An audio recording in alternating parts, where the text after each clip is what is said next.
भारतीय संस्कृति में उसी जीवन को जीवन कहा गया है जिस जीवन में शांति हो, संतोष हो, पवित्रता हो और आनंद हो। किसी संत ने कहा, अब आप अपने अंदर झांक कर देखो कि तुम्हारे पास शांति है कि नहीं, पवित्रता है या नहीं, आनंद है या नहीं। दुनिया की सब चीजें हों और ये ना हो तो ऐसा जीवन भी क्या जीवन है। सब कुछ अर्थहीन है।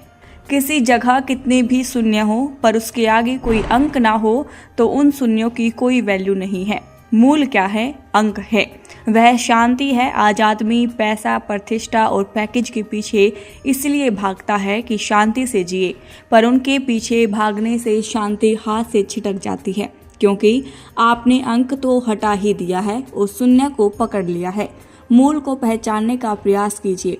कहीं अंधेरा उसे हटाने के लिए कोई आदमी लठ लेकर प्रहार करने लगे तो क्या अंधेरा भाग जाएगा? कभी भी नहीं भागेगा, क्योंकि लठ चलाने से अंधेरा कभी नहीं भागेगा।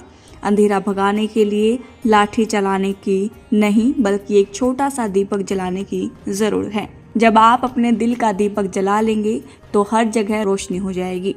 आज हम शांति पाने में लगे हुए हैं, लेकिन शांति कैसे पाएं इसका डायरेक्शन का हमें ज्ञान नहीं।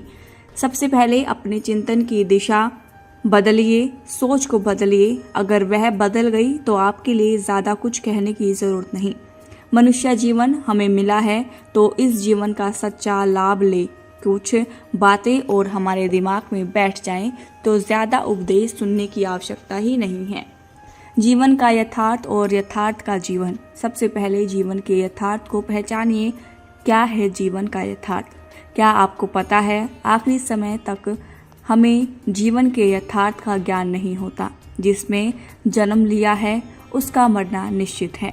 यह जीवन का यथार्थ है। ना कुछ हम लेकर आए थे, ना कुछ हम लेकर जाएंगे। यह जीवन का यथार्थ है।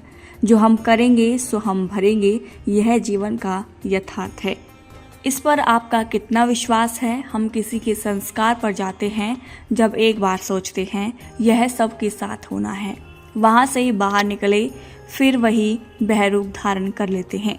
हम किसी साधु संत के प्रवचन में जाते हैं, वहाँ बैठे 90% व्यक्तियों को तो ये भी नहीं पता होता कि प्रवचन का विषय क्या है, क्योंकि रूप तो हम बदल लेते हैं सुनने के लिए नहीं, समाज में अपनी पहचान बनाने के लिए।